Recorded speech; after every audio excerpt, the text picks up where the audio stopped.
Ouah, ça fait tellement longtemps, je sais même pas si je vais arriver à la faire celle-là. Bon, on est parti.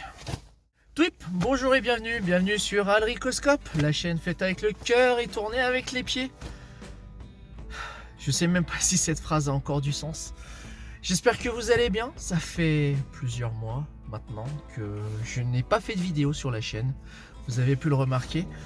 Les dernières vidéos étaient essentiellement des lives pour des raisons de praticité et de spontanéité. C'était aussi l'occasion d'échanger et de dialoguer avec vous, c'était vraiment pas mal. Il s'est passé tellement de choses ces derniers mois, je sais même pas par où commencer pour tout vous dire. En un an, j'ai changé de boulot, j'ai changé de maison, j'ai changé de rythme de vie. J'ai changé. D'ailleurs, je sais pas si ça se voit un petit peu, mais j'ai changé. De l'ordre d'une vingtaine de kilos à peu près.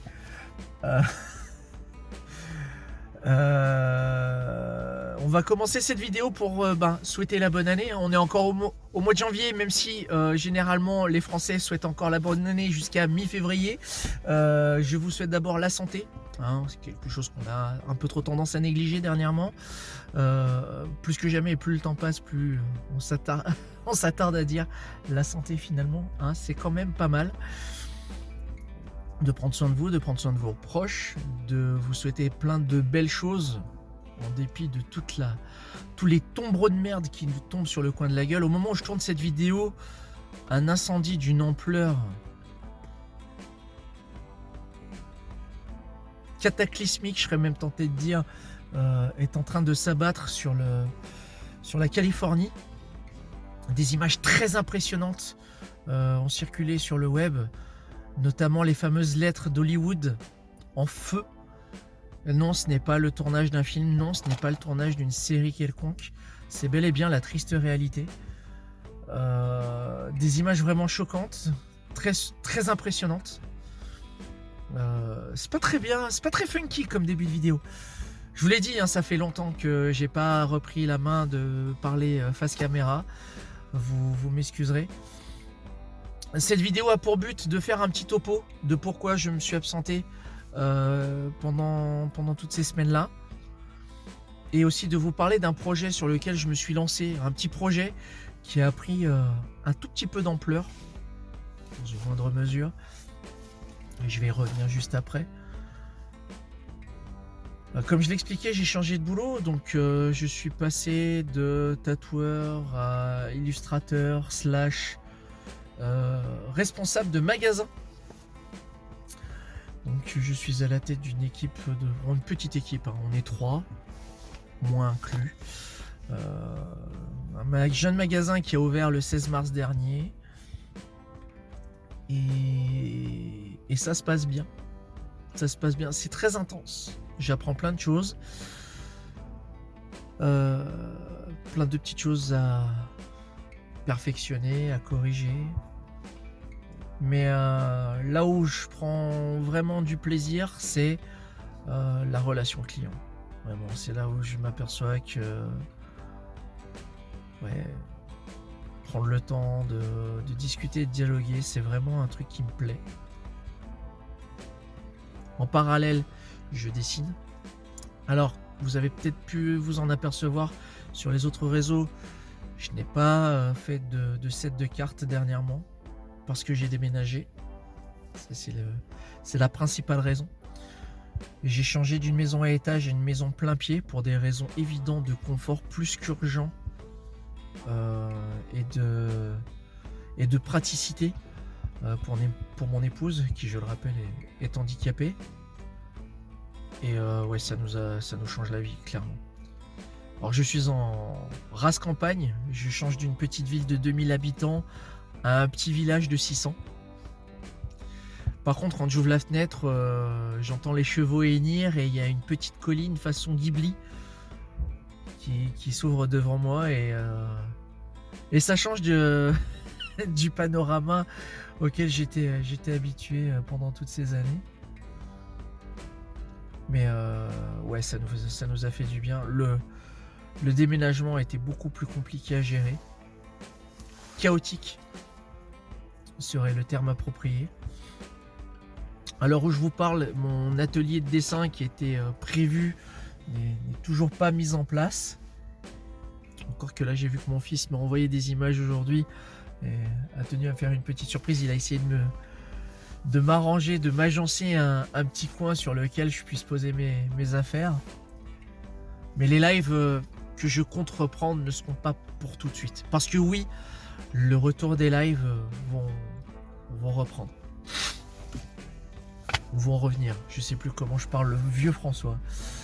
En tous les cas, j'espère que vous allez bien, que vous avez passé la fin d'année 2024 de la meilleure façon possible.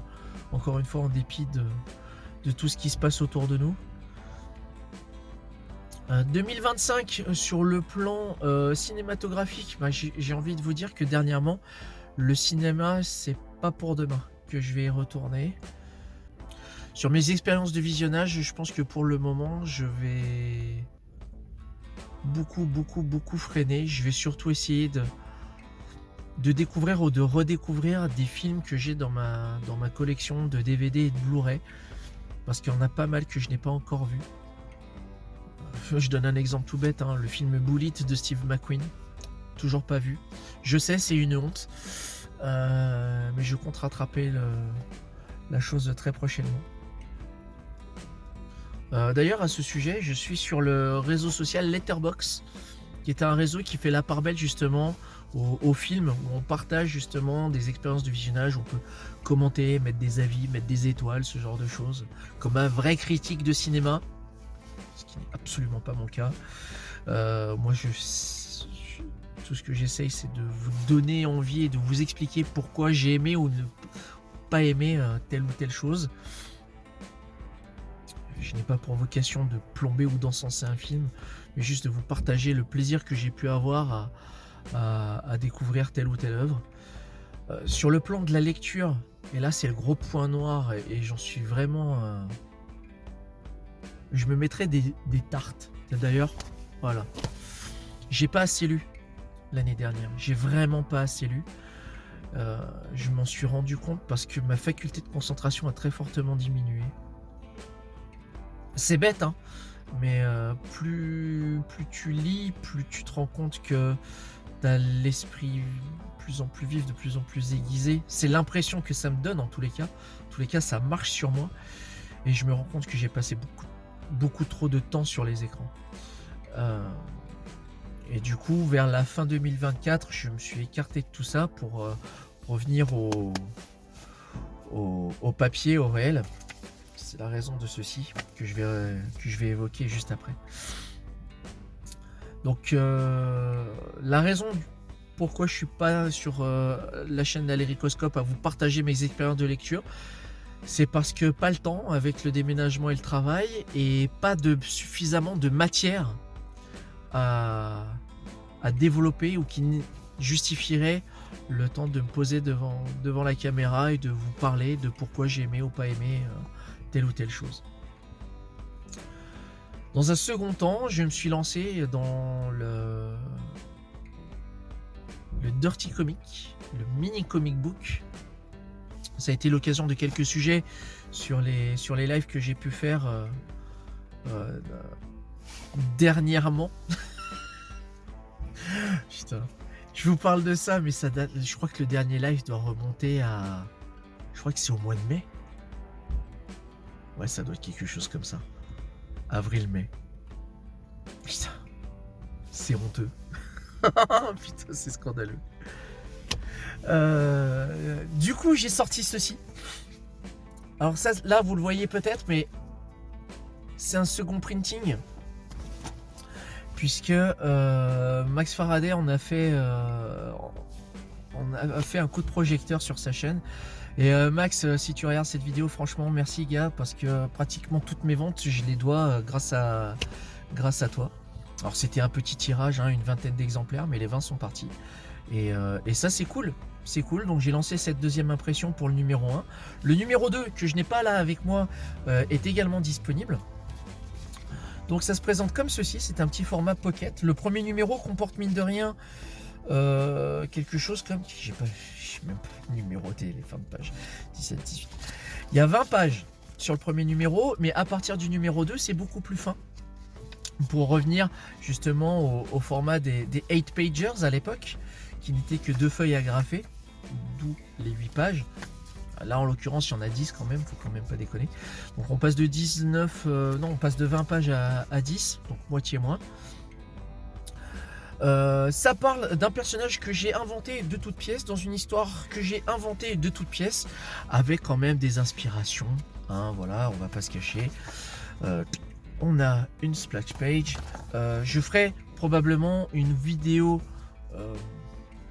promotionnelle, appelez ça comme vous voulez, une vidéo de présentation de ce qu'est le micro label que j'ai créé, qui est donc I Read Comics, que vous pouvez voir là, ici.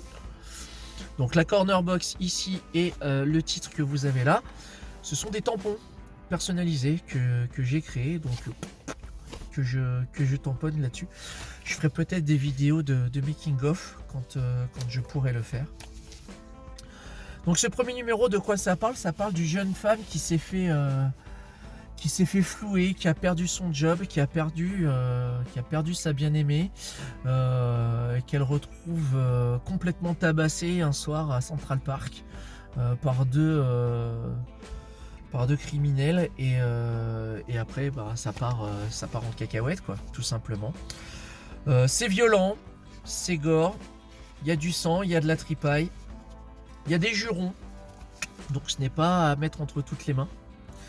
Et ça coûte 3 €, frais de port compris. Voilà.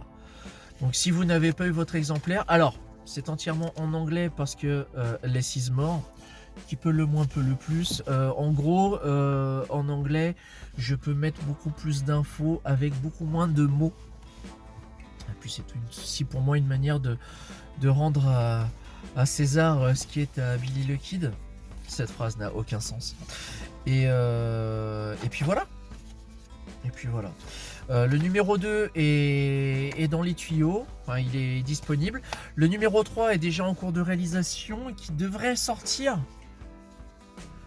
prochainement. Je vais pas m'avancer à donner une date sur cette vidéo. Si c'est pour faire des déçus à l'arrivée, c'est pas le but. Mais en tout cas, je fais ça pour le fun. Vraiment, je prends un plaisir monstrueux à faire tout ça. À l'heure actuelle, j'ai créé une galerie de... Enfin, une galerie.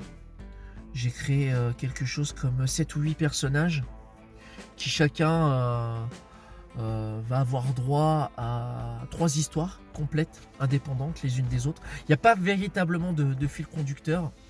On peut les lire dans le désordre, on peut les lire telles quelles, on peut les lire à la suite, c'est comme ça vous chante. Et puis voilà. Donc ça s'appelle Tales from Alric, ça c'est le titre du comic book. I Read Comics, c'est le nom du micro-label. Pour la peine, j'ai créé un compte Instagram que je mettrai probablement en lien de cette vidéo. Et puis voilà. Cette vidéo est beaucoup trop longue pour ce que j'ai eu à expliquer. Ça m'a fait extrêmement plaisir de vous retrouver, les amis. N'hésitez pas à me dire dans les commentaires quelles ont été vos dernières expériences de visionnage et ou de lecture. Quant à moi, je vous donne rendez-vous prochainement sur la chaîne ou dans votre boîte aux lettres si vous passez commande. Et d'ici là, prenez soin de vous, plein de funkitude, et à bientôt pour une prochaine vidéo. Salut!